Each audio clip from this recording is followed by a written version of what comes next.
어제 말씀에서 우리는 요한복음이 먼저 세례 요한에 대하여서 소개하며 세례 요한이 어떤 인물인지를 우리에게 알려주었습니다. 그는 그리스도도 아니고 엘리야도 아니고 선지자도 아니라고 스스로 말하였습니다. 대신 그는 자신은 그리스도도 아니고 엘리야도 아니고 선지자도 아니지만 말씀이신 그리스도를 증언하는 광야에 외치는 소리라고 자신을 소개하였습니다. 이제 오늘 말씀서부터는 본격적으로 이제 세례 요한이 예수님에 대하여서 외치고 예수님에 대하여서 증언하는 그러한 말씀이 오늘 말씀입니다. 우리가 요한복음 말씀을 볼 때 요한복음 20장 우리 가장 마지막 우리 31절의 말씀을 보면 두 가지의 그런 목적이라고 할 수 있지 않습니까? 예수 그리스도가 하나님의 아들이심을 믿게 하고 또한 그 예수 그리스도 하나님의 아들이심을 믿어서 생명을 얻게 하는 것, 이게 바로 요한복음의 목적이라고 할 수 있는데, 오늘 말씀을 보게 되면 예수님이 어떠한 분이신가를 세례 요한의 증언을 통해서 우리에게 말씀하여 주시고요, 실제로 예수님이 누구인가를 알게 되었을 때에 생명을 얻고 주님 앞에 나오는 그러한 일들이 일어난다라는 것을 우리에게 증명하여 주고 있습니다. 이 요한복음 말씀은 우리에게 그것을 보여줍니다. 증언하여 줍니다. 우리 그 29절 말씀 보게 되면 이튿날이라고 시작을 하고 있습니다. 이튿날. 그런데 오늘 이 말씀은 이튿날이라고 시작을 하지만 또 오늘 그 뒤에 35절 말씀을 보아도 이튿날이라고 되어 있습니다. 그러니까 이 지금 일어나는 그러한 일들이 하루 뭐 이렇게 지나가면서 이루어지는 일들이 바로 이튿날 일어나는 그러한 일들이라고 우리에게 말씀하고 있죠. 우리 또 바로 2장 말씀에 보게 되면 사흘째 되던 날 이렇게 해갖고 이 일들이 일어나는 것들이 하루하루 예수님이 이 요단강서부터 시작하셔갖고 세례를 받으신 후서부터 시작하셔갖고 일어나는 일들이 하루하루에 대하여서 말씀하여 줍니다. 예수님이 어떠한 분인가를 우리에게 말씀하여 줘요. 먼저 오늘 세례 요한을 통하여서 예수님이 어떠한 분인가를 우리에게 알려주고 있죠. 예수님은 어떠한 분이십니까? 예수가 자기에게 나오심을 세례 요한이 보았을 때 보라, 세상 죄를 지고 가는 하나님의 어린 양이도다라고 세례 요한이 증언하고 있죠. 예수님은 세상 죄를 지고 가시는 하나님의 어린 양으로 이 땅에 오셨다라고 우리에게 증언하고 있는 것입니다.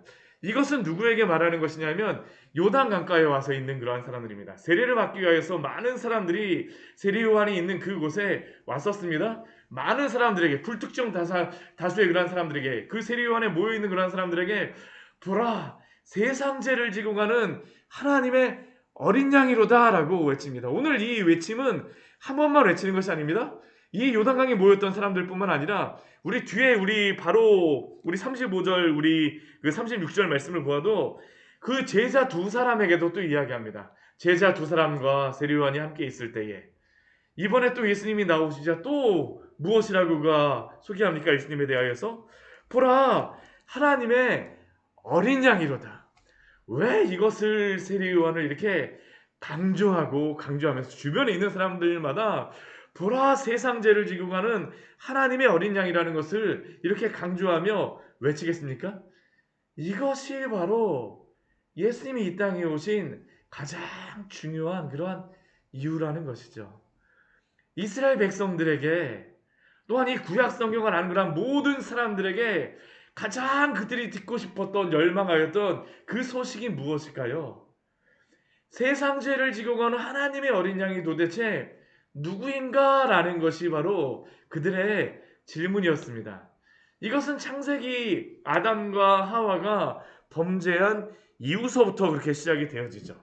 창세기 3장 말씀에 보게 되면 무화과 나뭇잎으로 자신의 죄를 가리고자 했을 때 하나님은 아담과 하와를 위하여서 가죽옷을 지어 입히심으로 그들의 죄의 문제를 해결하여 주실 것을 알려주십니다. 그러나 그 가죽옷이 어디로부터 누구로부터 오는지는 모르지만 하나님이 예배하신 그러한 가죽옷이라는 것을 우리에게 보여주고 있죠. 하나님의 어린 양의 가리우심을 필요로 한다라는 것을 모든 사람들에게 보여주는 것이 바로 그 사건이었습니다. 또 우리가 한번 생각을 해보십시오.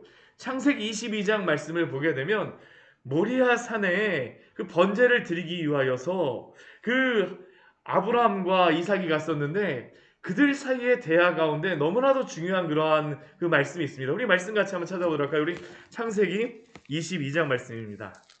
우리 이삭을 통하여서 질문하였던 너무나도 중요한 그러한 질문이죠. 창세기 22장 7절의 말씀입니다. 우리 같이 한번 읽어보도록 할까요? 창세기 22장 7절입니다.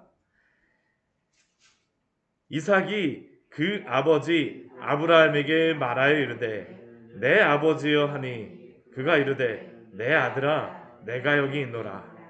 이삭이 이르되 불과 나무는 있거니와 번제할 어린 양은 어디 있나이까. 지금 이것은 아브라함과 이삭 사이의 대화입니다.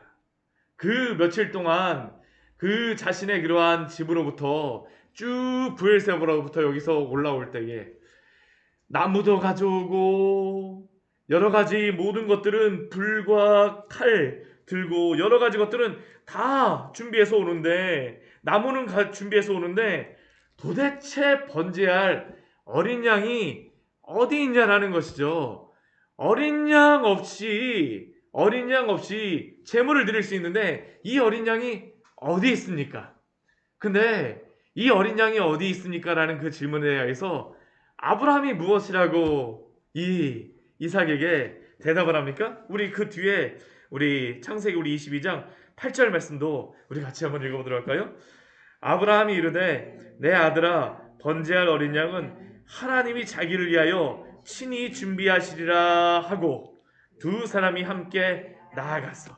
번제할 어린 양은 누가 준비하십니까? 하나님이 준비하세요. 번제할 어린 양은 하나님이 자기를 위하여 친히 준비하시리라. 이 친히 준비하신다라는 이것으로부터 나온 하나님의 그러한 이름이 있죠. 여호와 이레 하나님. 여호와께서 친히 준비하시는 어린 양, 그 어린 양이 지금 어디에서 소개되고 있는 것입니까? 오늘 세례 요한을 통하여서 소개되고 있는 것이죠. 어린 양이 어디 있습니까? 보라! 세상 죄를 지고 가는 하나님의 어린 양이로다. 하나님의 어린 양이로다. 그냥 하나님의 어린 양이라고 그 세례 요한은 우리에게 소개하는 것뿐만 아니라 세상 죄를 지고 가는 하나님의 어린 양이라고 소개하죠. 세상 죄를 지시기 위하여서 예수님이 이 땅에 오셨다라는 그러한 의미입니다. 이 진다라는 이 의미가 어떠한 의미가 있냐면요. 이것을 지고 있다라는 그러한 의미도 지고 가다라는 의미도 있지만 이것을 지고 가서 없애버리고 다 가지고 가다라는 그런 의미가 있습니다. 그러니까 하나님의 어린 양은 왜 이 땅에 오셨습니까? 세상의 모든 죄를 다 지고 가시기 위하여서 없애버리시기 위하여서 가지고 가시기 위하여서 결국 예수님이 하나님의 어린 양으로 이 땅에 오신 이유는 죄로 인하여 죽을 수밖에 없는 죄인들의 죄를 가져가시기 위하여서 그 죄를 담당하시기 위하여서 이 땅에 오신 줄 믿습니다. 이것이 바로 예수님이 하나님의 세상 죄를 지고 가는 하나님의 어린 양이라고 하는 그러한 의미이죠. 아무리 큰 죄인이라 할지라도 그 예수님을 믿고 회개하며 영접하며 돌아오는 자에게는 그 죄의 용서가 오직 세상 죄를 지고 가는 하나님의 어린 양 안에서 그 십자가 안에서 해결된다라는 것을 오늘 세례 요한을 통하여서 우리는 소개받고 있습니다. 그런데 오늘 이렇게 그 세례 요한이 예수님에 대하여서 소개하는 그러한 것이 언제 이 일을 소개하냐 하면 그 세례가 있고 난 이후입니다. 이 요한복음은 마태, 마가, 누가복음하고 다른 그러한 특징 중에 하나가 뭐냐면 마태, 마가, 마태, 마가, 누가복음 같은 경우에는 예수님이 세례 받으실 때 세례 받는 그 장면을 다 우리에게 말씀하여 줍니다. 근데 오늘 말씀을 보게 되면 예수님이 세례 받는 그러한 장면이 나오고 있나요? 나오고 있지는 않습니다. 나오고 있지는 않아요. 다만 오늘 그 32절 말씀에 보게 되면 그 세례 요한을 통하여서 우리에게 이것을 알려주고 있죠. 성령이 비둘기와 같이 하늘로부터 내려오는 그분, 예수님이 세례를 받으셨다라는 것을 이미 받으셨다는 것을 알려주고 있는 겁니다. 근데 왜 예수님께서 세례를 받으셔야만 했습니까? 왜 예수님께서 세례를 받으셔야만 했죠? 우리가 세례라고 하는 그러한 의미는 죄를 씻다라는 그러한 의미입니다. 죄를 씻다라는. 근데 예수님은 죄가 없으신 분이십니다. 근데 왜 예수님께서는 죄가 없으신 예수님이 세례를 받으셔야만 했습니까? 이것이 바로 세상 죄를 지고 간다는 것과 연관이 되어지고 있는 것이죠. 자신의 죄 때문에 세례를 받으신 것이 아니라 바로 우리의 죄를 해결하시기 위하여서, 우리의 죄를 담당하시기 위하여서 세례를 받으셨음을 기억하십시오. 우리는 그래서 모든 그러한 죄의 문제를 오직 예수 그리스도 안에서만 해결할 수 있습니다. 이 죄의 문제를 씻으시기 위하여서 예수님은 그 세례를 받으신 것입니다. 이게 바로 세례 요한을 통하여 예수님을 소개하는 것이죠. 보라, 세상 죄를 지고 가는 하나님의 어린 양이로다. 세상의 모든 사람들은 이것을 보아야 합니다. 이것을 보아야 돼요. 그런데 예수님이 이렇게 세례를 받으셨을 때에 세례 요한이 예수님이 그 세상 죄를 지고 간 하나님의 어린 양이라는 것을 알게 되는 그러한 이유가 있습니다. 그게 무엇입니까? 우리 32절 보게 되면 성령이 비둘기같이 그에게 임하였다라는 것이죠. 그리고 그 성령이 그 위에 임하는 그러한 분은 그가 바로 성령으로 세례를 베푼 이인 줄 알라라고 그에게 알려주었다라고 그는 증언하고 있습니다. 예수님은 어떠한 분이실까요? 성령의 임하심을 받으시는 분이지만 이사야서 우리 말씀을 보게 되면 우리 11장도 그렇고 42장도 그렇고 60장도 그렇고 그 성령이 임하심, 예수님에 대해서 성령이 임하신다라는 것을 우리에게 말씀하여 주고 있는데요. 예수님이 성령이 임하시는 그러한 분으로서 우리에게 보여주고 있지만 또 예수님은 어떠한 분이십니까? 성령을 베푸시는 분, 성령의 수여자이심을 우리에게 말씀하고 있습니다. 구원받은 사람에게 나타나는 특징이 무엇일까요? 예수님을 믿고 구원받았다라고 하는 그러한 사람에게 성경이 말씀하는 그러한 내용이 무엇입니까? 성령이 보증이 되어 주신다라고 이야기를 하죠. 성령이 그 안에 내주하시는 겁니다. 예수님을 믿는 자에게 우리가 물 세례를 주지만 물 세례를 주는 그러한 근거는 무엇이냐면 성령 세례를 받았기 때문입니다. 예수님을 믿는 자, 예수님을 영접하는 자에게 예수님께서 성령을 수여하여 주십니다. 성령을 베풀어 주세요. 우리는 그래서 모두 다 성령을 받은 자인 줄 믿습니다. 거듭났다는 것이 성령이 바로 우리 안에 내주하신다는 것이죠. 보증이 되어 준다는 겁니다. 우리가 하늘나라에 갈지, 우리가 주님의 나라에 갈지 어떻게 합니까? 성령이 우리 안에 내주하신 것 때문에 우리가 알게 되어지는 것입니다. 성령이 우리와 함께 하시기 때문에. 바로 이분이 누구이십니까? 우리 34절 말씀, 우리 같이 오늘 1장, 우리 요한복음 1장 34절 말씀 같이 한번 읽어보도록 하겠습니다. 내가 보고 그가 하나님의 아들이심을 증언하였노라 하니라. 예수님은 누구일까요?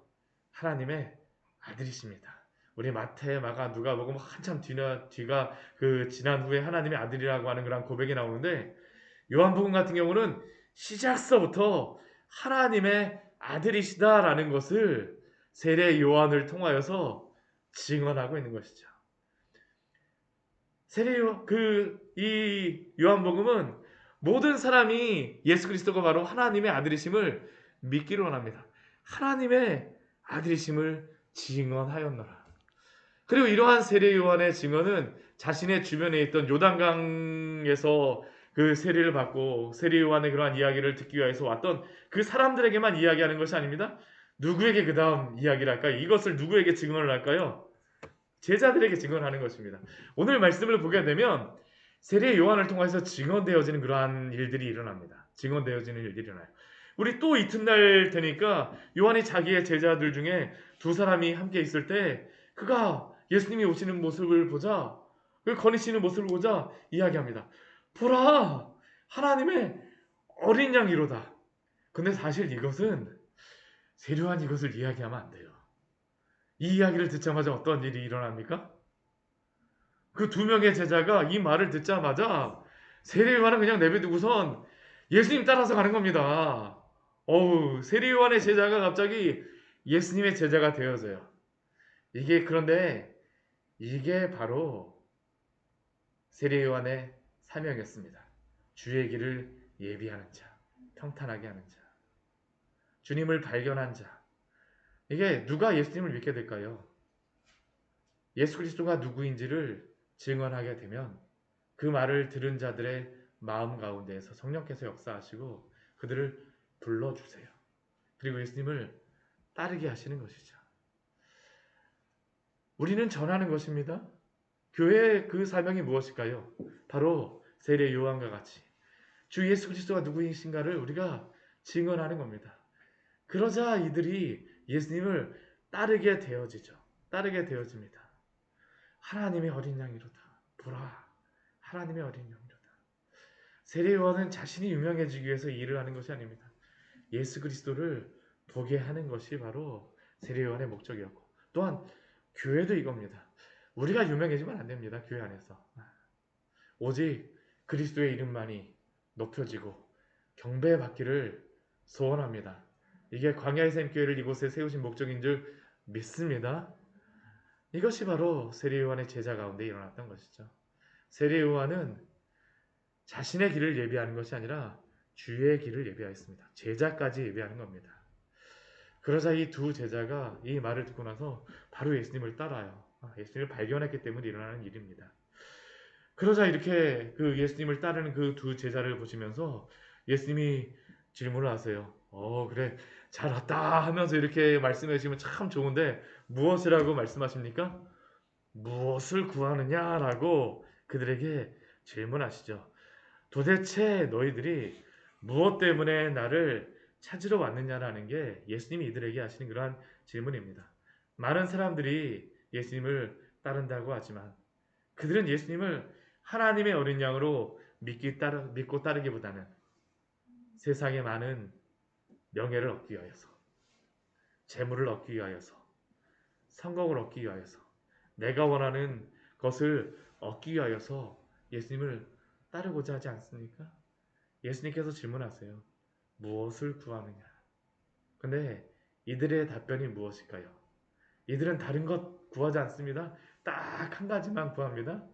알기를 원합니다. 라삐어 어디 계시오니까. 어디 계시는 것이 바로 이들의 질문이죠. 사실 세상에 유명한 그런 왕들과 그런 통치자들은 어디에 있는지 다 압니다. 우리는 우리나라의 대통령이 어디에 거하고 어디에 살고 있는지를 알고 있죠. 이 시대의 빌라도와 또한 그 여러 그 분봉왕들이 어디에 있는지 그들은 다 알고 있었습니다. 그러나 예수님이 어디 계신지 이들은 알지 못하였어요. 라삐어 어디 계시오니까. 이들은 예수님이 정확히 아직까지 누군지는 잘 모릅니다. 그러나 그 하나님의 어린 양이라는 그러한 이야기를 듣자 예수님과 함께 거하기를 원하는 것이죠. 제자가 누구일까요? 주님과 함께 거하고자 하는 사람들이 예수님의 제자임을 믿으시기 바랍니다. 이게 제자입니다. 예수님을 따르는 사람들이에요. 예수님과 함께 거하는 사람들이죠. 어디 계시오니까 우리가 같이 거하고 싶습니다. 당신과 함께하고 싶습니다. 그러자 예수님이 이들에게 말씀하시는 것은 딱 한마디입니다. 뭐 잘 왔어 뭐 이런 거 필요 없습니다. 와서 보라. 와서 보라. 와서 보게 되면 이들은 무엇을 발견하게 될까요? 예수님이 누구인지를 발견하게 되어집니다. 이게 희한하죠? 믿지 않게 되면 예수님이 누구인가를 알 수가 없어요. 그렇죠? 믿어야지만 보여지는 그러한 부분들이 있습니다. 예수님께서는 이들에게 와서 보라라고 말씀하십니다. 그냥 초청을 하세요. 그리고 그날 어떻게 됩니까? 이 두 명의 제자들이 예수님과 함께 거합니다. 10시쯤 되었다고 하는데 이게 한 6시간이 우리나라 시간보다 이게 느린 겁니다. 그러니까 지금 우리나라 시간으로 하면 몇 시 정도 됐을까요? 한 오후 4시쯤 되는 겁니다. 이날 하루 종일 뭐 밤까지도 예수님과 함께 거하는 것입니다. 예수님과 같이 거해요. 그리고 그날 이들이 발견한 것은 무엇일까요? 오늘 이 따랐던 그 제자 중에 한 명의 이름을 누구로 다 우리에게 알려주고 있냐면 시몬 베드로의 형제 안드레라고 이야기를 하죠. 12명의 제자 중에 한 명입니다. 근데 이 두 명의 제자 중에 한 명이었던 안드레가 예수님을 와서 보고 함께 거하였을 때 그들이 고백하는 그러한 것은 무엇일까요? 우리 41절 말씀 보게 되면 그들은 딱 한마디 이야기합니다. 이 안드레는 우리가 메시아를 만났다죠. 메시아를 만났다. 예수님을 보게 되어진 것입니다. 예수님을 알게 되어졌어요. 예수님을 발견하게 되니까 그들의 삶에서 변하게 되어진 한 가지의 변화가 일어나죠. 그게 무엇입니까? 이들도 또한 예수님의 증언하는 자가 되어집니다. 우리 안드레가 바로 예수님을 발견하게 되니까 자신의 형제였던 시몬 베드로에게 갑니다. 우리가 메시아를 만났어. 예수님을 만난 사람들에게 나타나는 그러한 일이죠. 우리가 메시아를 만났다. 전도는 바로 이겁니다. 우리가 만난 예수님을 전하는 것이죠. 와서 보라. 예수님을 만나고 그들이 예수님을 만나게 되자 또 다시 예수님을 소개하고 그리고 그 다음에 이제 누가 옵니까? 베드로가 오게 되죠. 베드로가 왔을 때 예수님이 그 베드로의 이름을 게바, 이 예전에 시몬이라고 불렸었는데 게바, 베드로라는 그러한 이름으로다 바꾸어 주십니다. 예수님의 사람으로 이 반석이라는 이 돌이라고 하는 그러한 이름으로서 바꾸어 주시는 것이죠. 이 게바라고 하는 것은 이 아람어의 그러한 거고 이 베드로라고 하는 것은 이 헬라어인데 동일한 겁니다. 동일한 그러한 이름으로 바꾸어 주시는 것인데 이러한 일들이 일어나게 됩니다. 오늘 말씀은 무엇일까요? 오늘 요한복음 20장 31절의 말씀에 그대로 그러한 일들이 일어나게 되어지는 것을 우리는 볼 수 있습니다.